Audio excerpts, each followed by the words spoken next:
The game is to be where you are, be it honestly and as consciously as you know how. Watch the latest Ram Dass documentary film, Becoming Nobody, on Gaia.com. Of course, there was fear in losing that familiar identity. But there was always also wonder. The Gaia.com library supports you with transformational content. See it for yourself and go to Gaia.com/BeHereNow and check out the Be Here Now playlist, curated just for you. Visit Gaia.com/BeHereNow and start your free trial today.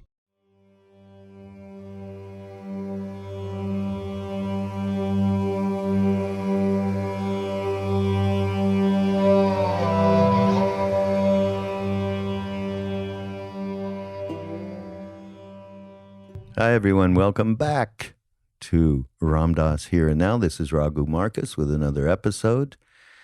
Before we get into the episode, I just want to say I just came back from Taos, New Mexico, where we had this fantastic celebration of the inauguration of a brand new, beautiful, and I mean beautiful, you got to go there to see it, temple for Hanuman. And this is the Hanuman that Ram Dass brought back in the late 70s, and it's been in a cowshed ever since. And it took all this time to create the kind of temple that would be appropriate for a being such as Hanuman.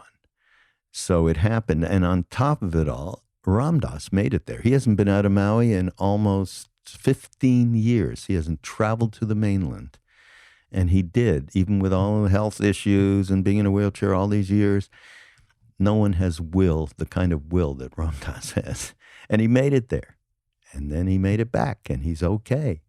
So it was, he participated in all of the ceremonies. He was mobbed by everybody because people are so anxious to see him because he hadn't been on the mainland in so long. And being in this particular place at this particular time was quite a fantastic confluence of events.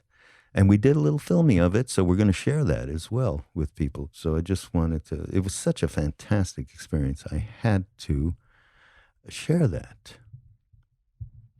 Okay, 1440, couple of great workshop retreats. One's called Dynamic Freedom and Embodied Compassion with Scott Schwenke. It's up in August 4th.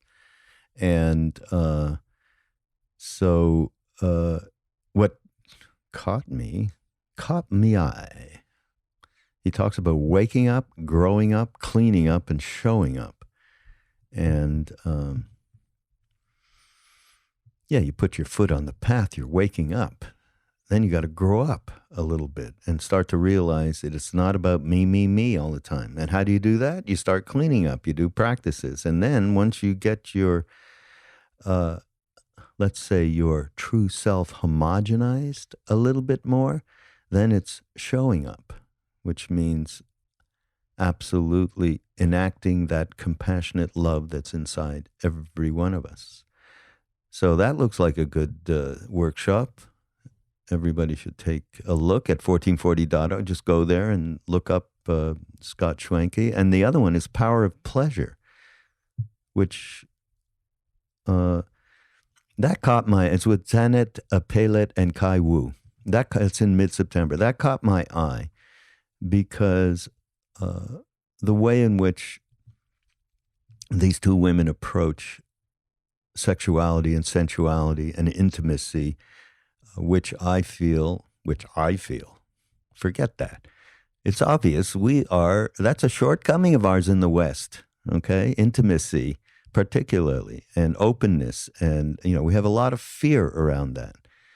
And if we could cut through some of that, we would be better wives, better husbands, just better in relationship that includes that kind of intimacy.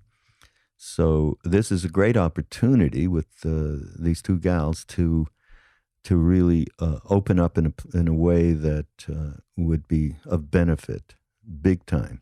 Go to 1440.org and you'll find more information about both of these workshops, okay? What else do we got going on? Of course, we got our Becoming Nobody movie. It's not moody. our Becoming Nobody movie, which is a full-length doc on the arc of Ram Dass's life and teachings. That's going to debut in early September across the country in theaters. Go to becomingnobody.com, sign up there, and you'll be kept aware of what theaters it may be playing in your area. Okay, so do that.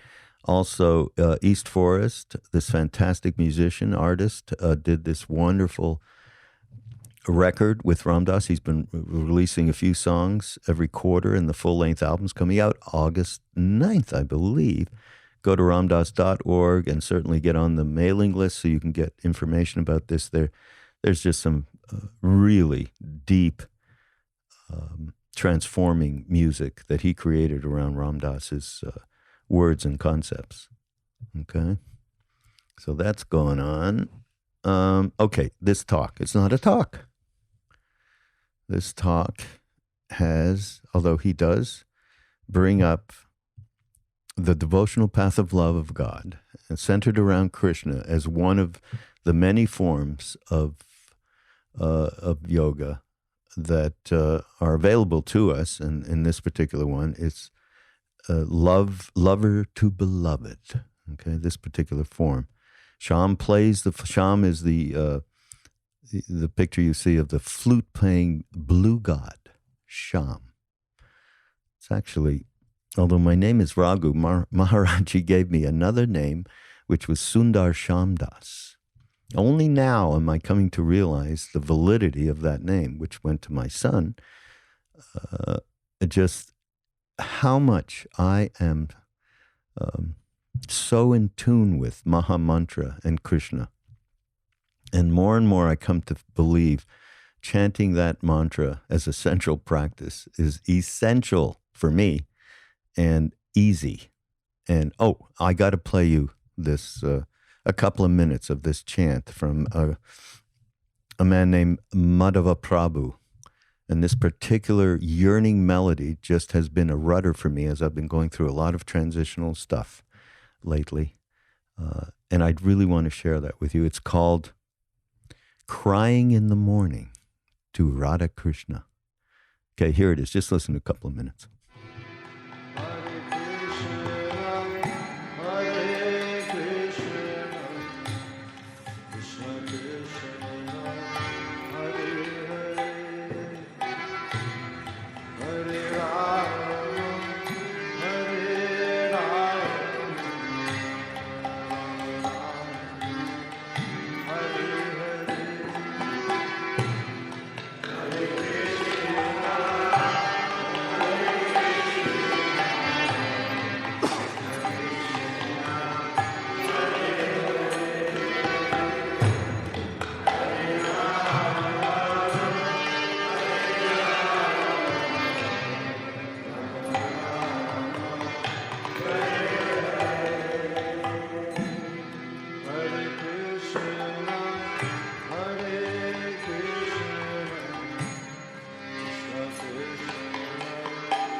So really, this is, so deeply connective. It is for me. I can't imagine anybody else would agree. But we're going to try and find a link to that so you can, I think there's a YouTube link, and we'll put that up so you can have, it's like over an hour. That's what, I put this thing on and I'm just like happy to be centered again, Sham plays the flute and all are called to God and everything falls away, which is exactly why I've been listening to this particular chant and doing it. I learned it and I do it with people. So the other thing that he mentions, and as he starts to go into this guided meditation with Jai playing fantastic dotar behind it, he talks about this one book called Heart of a Gopi. And the author is a woman named Rehana, who was a mystic in Delhi that he met, and a few of us met. And it's a story of this woman, Shamala, and her husband, Nat. And she says, my ears are perpetually haunted by his voice, Sham, Krishna. And all of Vrindavan has become but a mirror of his matchless beauty. Beauty so perfect that it cannot even be dreamed of by mere mortals. Of course, her husband, Nat, says, hey, what about me? What about me? Right? That's the thing we all say. What about me? And she describes the qualities of Krishna that reside in her husband. And, of course, that's the difficulty. Who are you going to believe? You're going to believe in the little me, I, or are you going to believe in the true self that has all those qualities? So it's a great, and that's how Ram Dass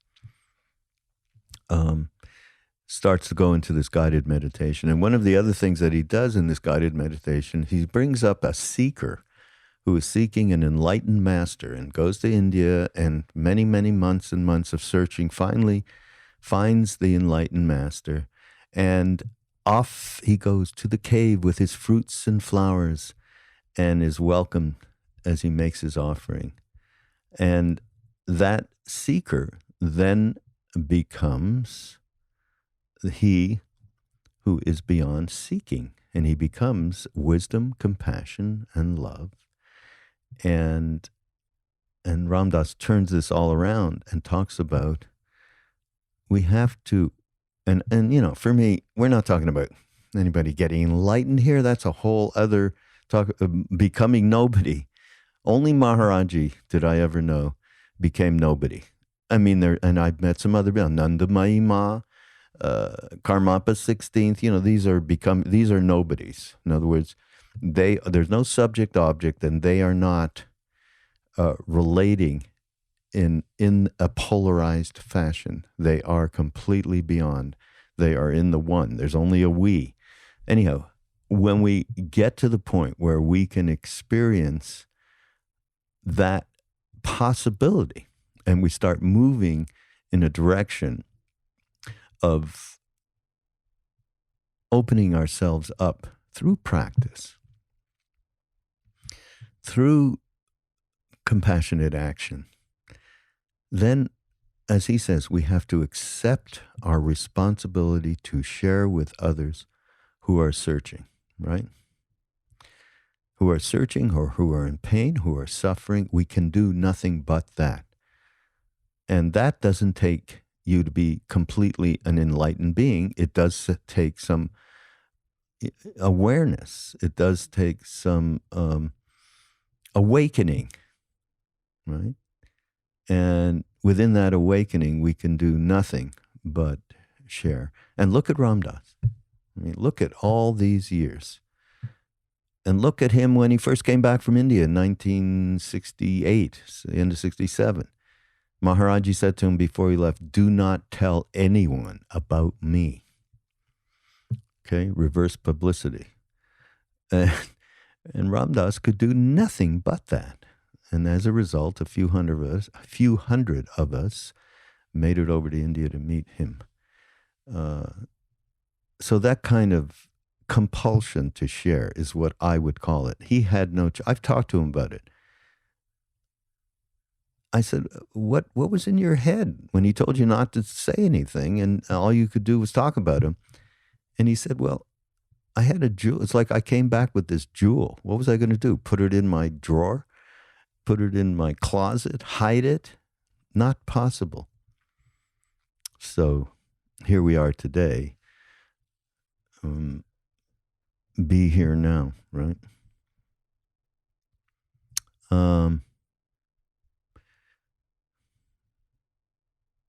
Yeah.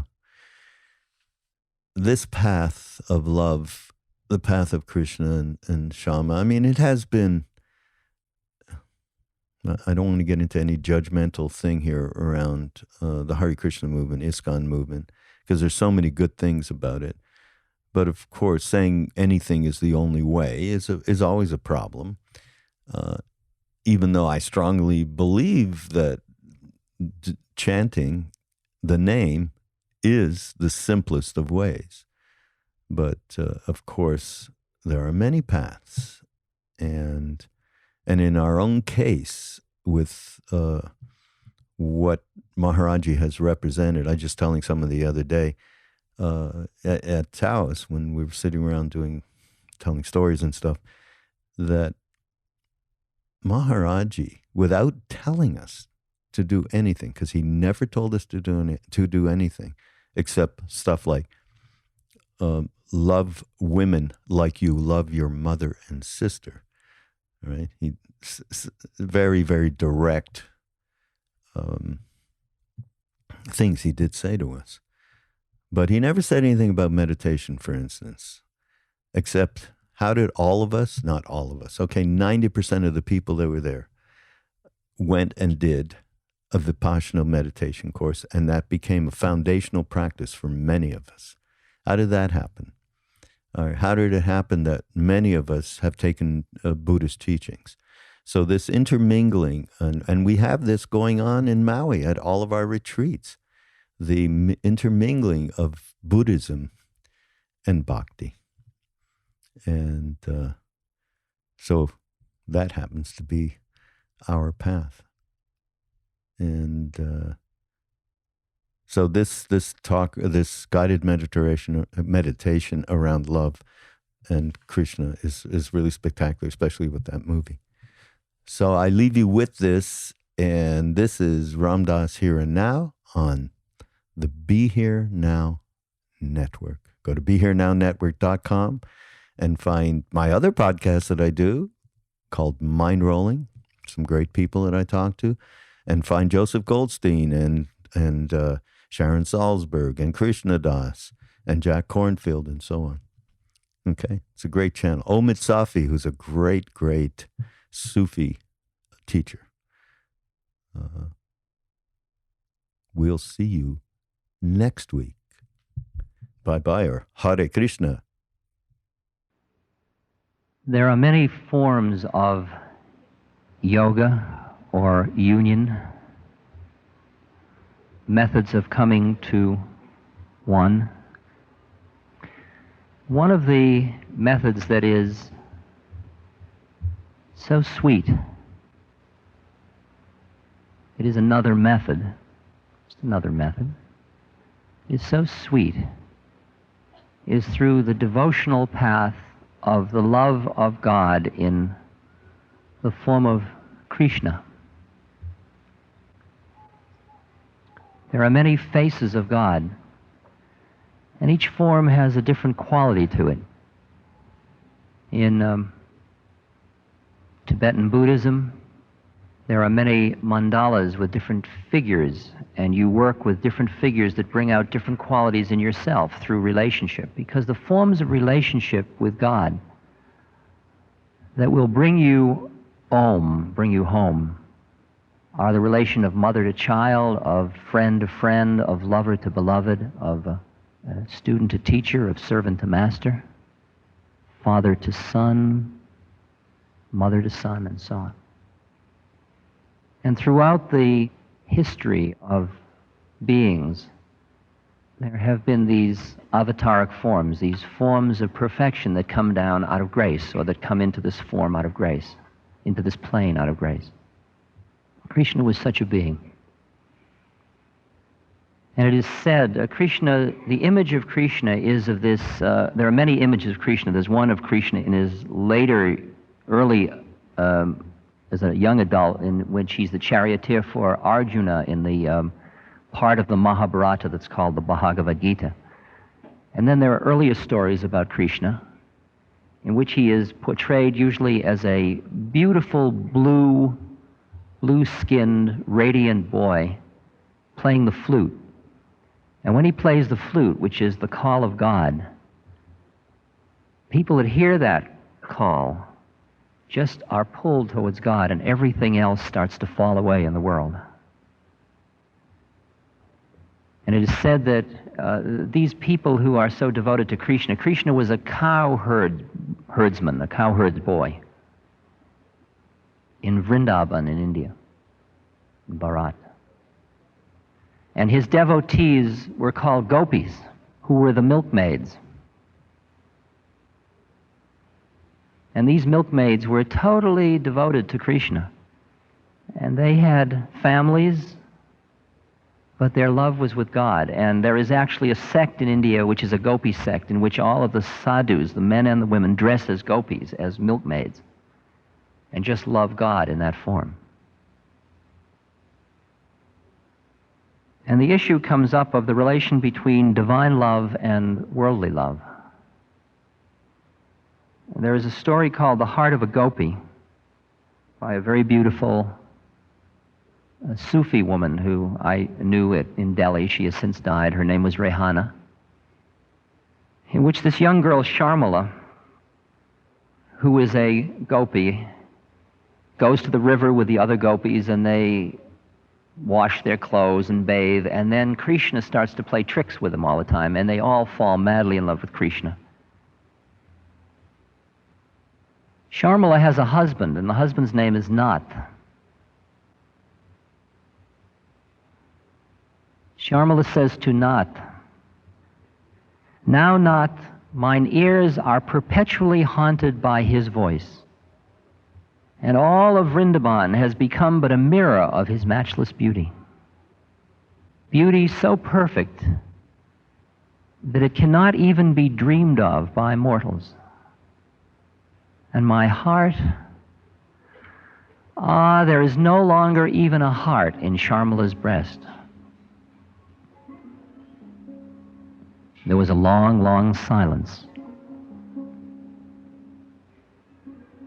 And then Nath said, "And what about me, Sharmila?" Sharmila rejoined instantly and with vigor, "Never, never, no, never have I loved thee as I do now." What? Nath, none may understand this save lovers of Krishna alone.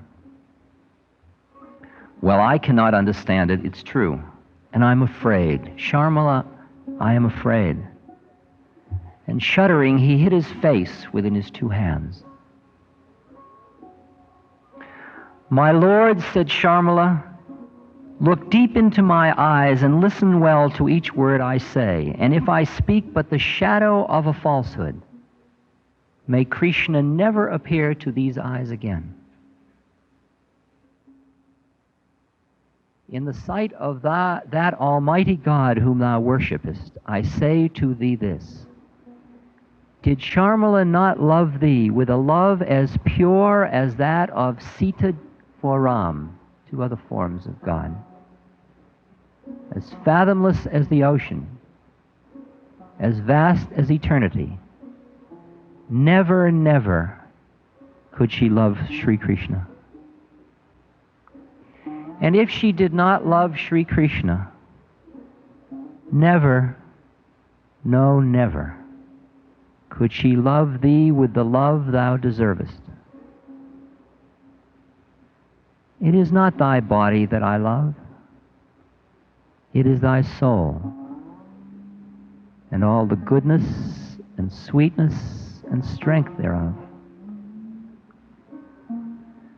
I love thee for thy virtue, for thy manhood, for thy intellect, thy skill, thy tenderness, thy simplicity, thy truth, thy steadfastness. And all this, yea, every single one of these qualities is Krishna. All is Krishna. All is Krishna.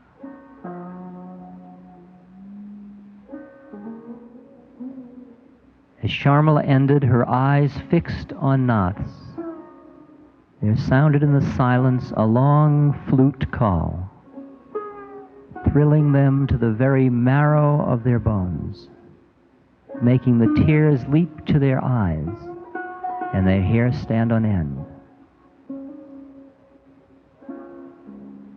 And then little runs and trills, clear and bright as raindrops, leaping and frisking and clear, clearer than words. All is Krishna. All is Krishna. Know ye mortals, all is Krishna. Krishna, Krishna.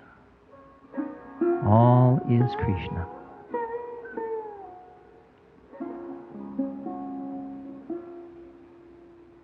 Close your eyes.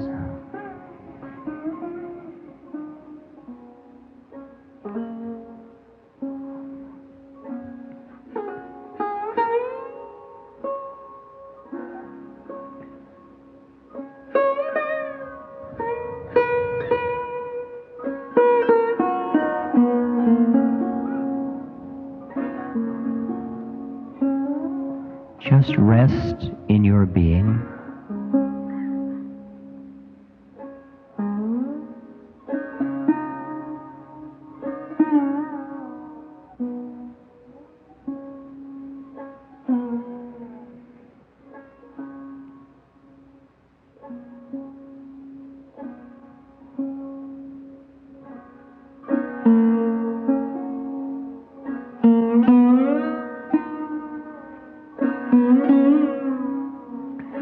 Now be aware of your physical body.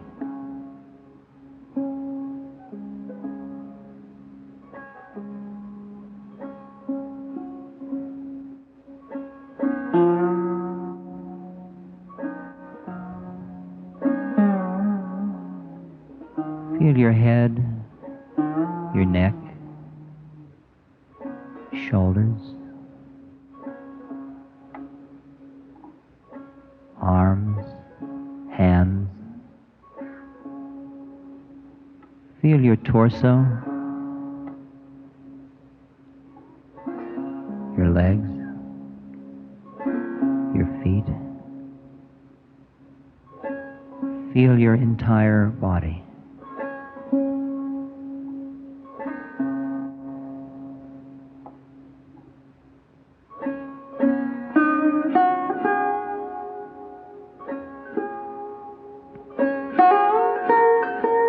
All the ways in which you judge bodies, judge your own body as too much this or too little that. Bring it to mind. Notice it. Let it be. Just let it all be.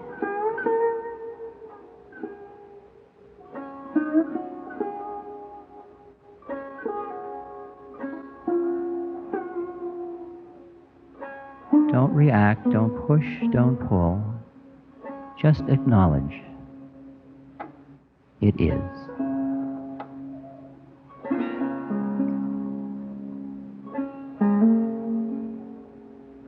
Hold no model of how it ought to be other than the way it is. Allow for the moment it to be what it is. Just be in your body fully.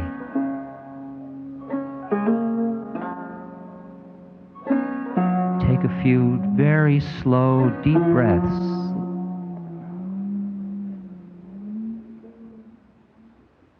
And let each breath bring you more and more into your body.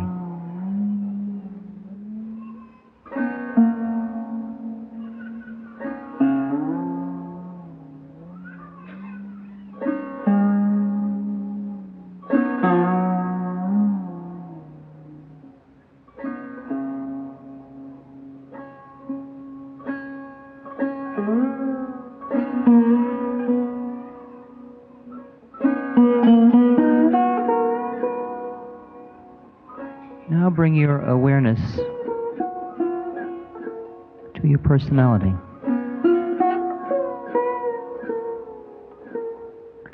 All the ways in which you are sad, happy, expecting, content, angry, lonely, self-pitying, frightened.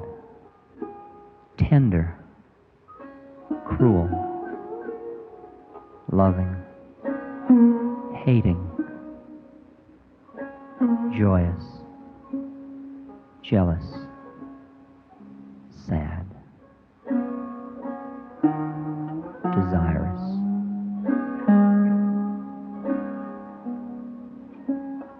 Allow it all to be.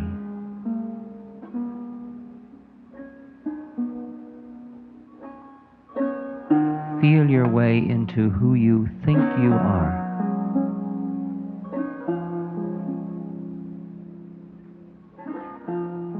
How do you describe yourself? Competent, responsible, getting my act together. Desirable, lustful, compassionate, lazy, bored, half dead, living truth, excited, touched, flowing heart.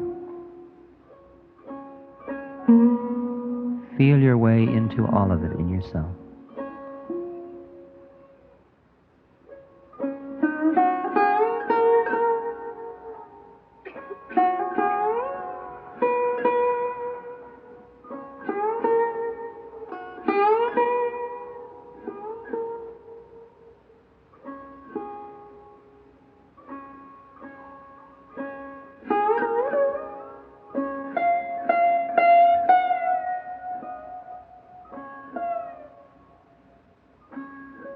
Now listen to this story.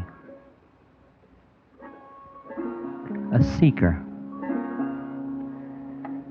A seeker has decided to find an enlightened being. The seeker hears that there is such an enlightened being in a distant country. The seeker, through various forms of transportation, goes to this foreign country and asks about this enlightened being. The seeker is told, yes, there is such a being. The being now is up in the north. So the seeker goes north. By pony cart, by ox cart, on foot, by train, by bus. And inquiring continually about such a being, finds, yes, there is such a being. This being recently was here, and a few weeks ago went to the east. Seeker goes to the east. Again told, now this being has gone to the north. And so day by day, tracking down this being who has gone beyond. Finally, the seeker gets close. The seeker can tell by the look on the faces of the people that are asked. For these people show a light and a thrill that shows that all too recently they have been with this being. And finally, after many, many months of search, the being once again asks and is told, ah, yes, the enlightened one resides on that hill, on yon hill in that cave. The seeker goes to the river and bathes, takes an offering of fruit and flowers, climbs the mountain, comes to the entrance of the cave and looks within. And there, seated by a fire, silently is a being that is radiating peace. A slight nod of the head welcomes the seeker. The seeker prostrates before this being, offers the fruit and flowers.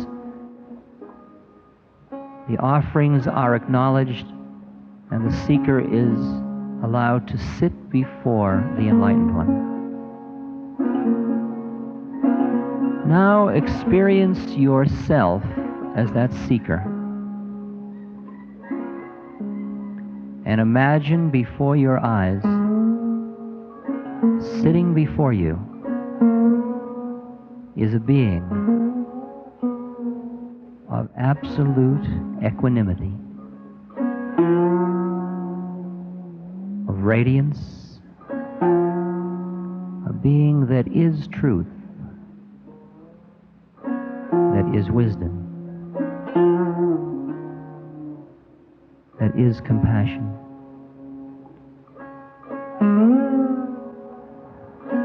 And as if you had a thirst that goes back for incarnations, pull into yourself from this being. Drink deeply. Fill. Fill from this being that sits before you. Even with your eyes closed, you can see the eyes of this enlightened one. Eyes that are deep pools of empty fullness.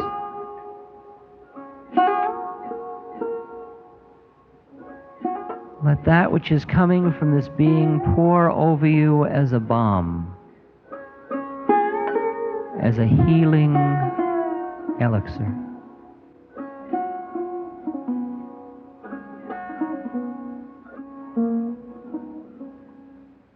Drink deeply. Demand more. Fill more.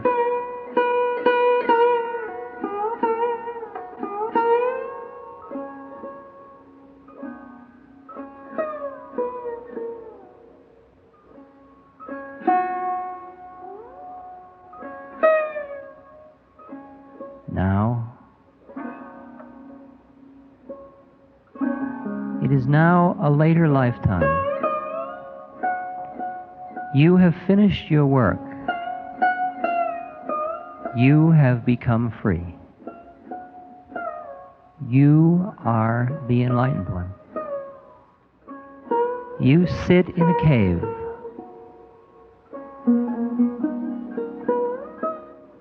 And the seeker comes to the door of the cave. The seeker enters, prostrates before you, places fruit and flowers, sits down, and thirstily looks into your being. At this moment,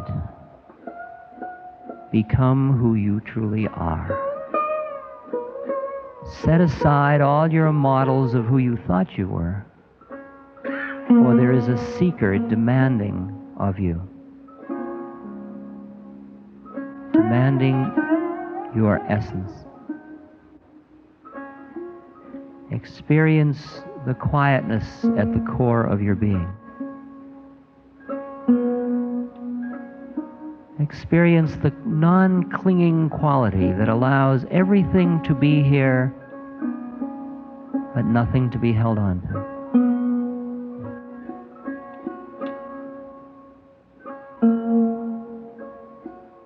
Experience your heart as liquid, flowing energy that is compassion.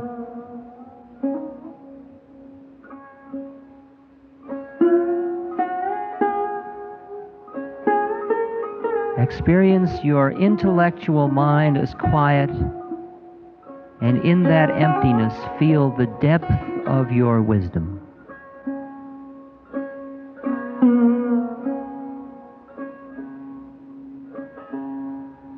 Realize that all you can offer the seeker who sits before you is your own being.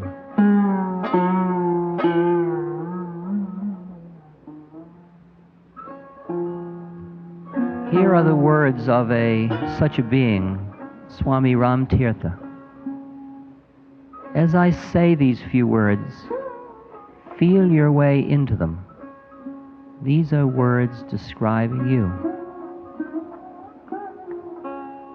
I am without form.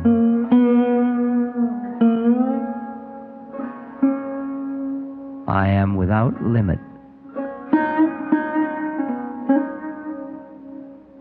I am beyond space. I am beyond time. I am in everything. everything is in me.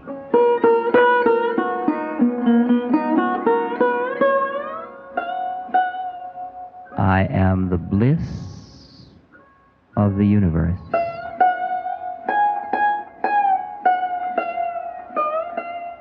Everywhere I am.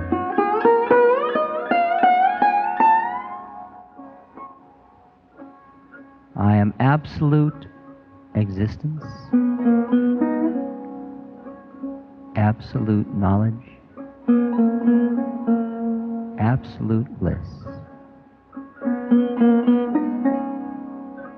I am.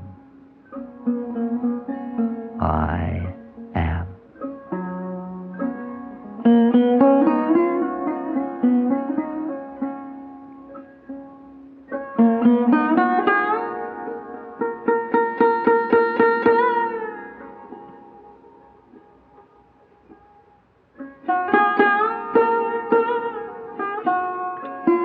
Beyond body, beyond personality, beyond thought, we are.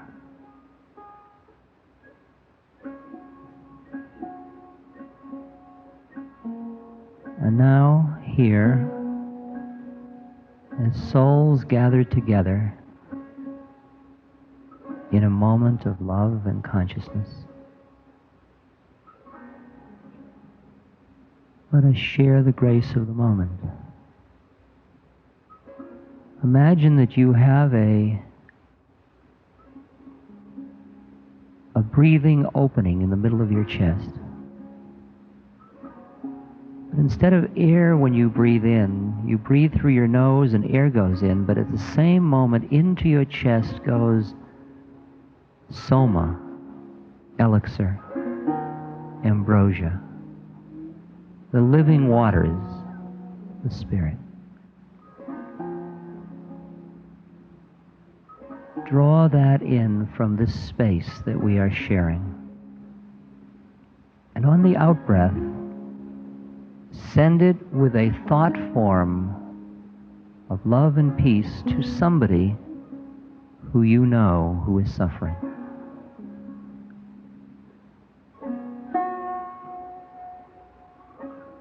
Let each breath fill you with that gentle mist of spirit, and let every out-breath become a blessing. Surround the being you bring to mind as if surrounding them with a golden light, peace, of love, of presence. The being may be suffering physically,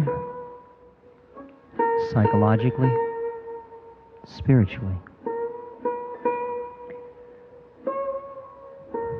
But with each new level of awareness, we must accept our responsibility to share with others who are lost. Make your breath the blessing. If there are people towards whom you feel anger, ill will, bring them into your mind.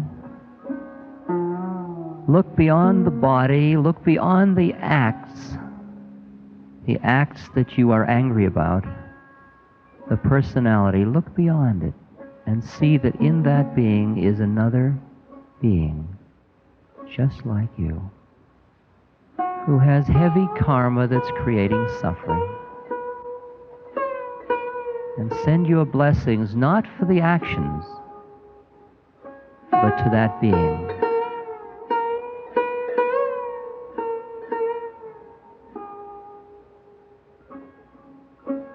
For it is not the being that you hate. It is the actions that that being got caught in because of karma.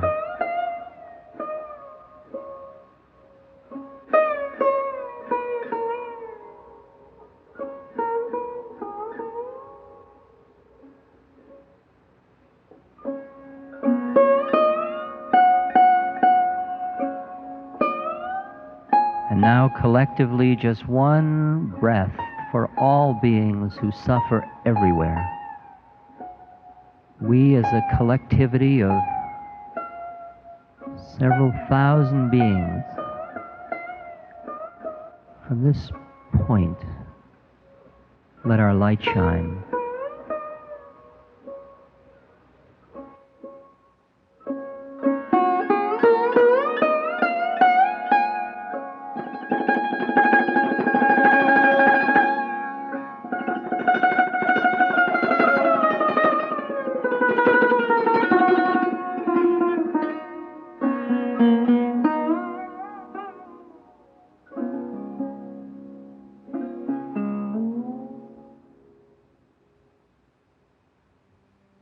This podcast is brought to you by the Love Serve Remember Foundation and ramdas.org.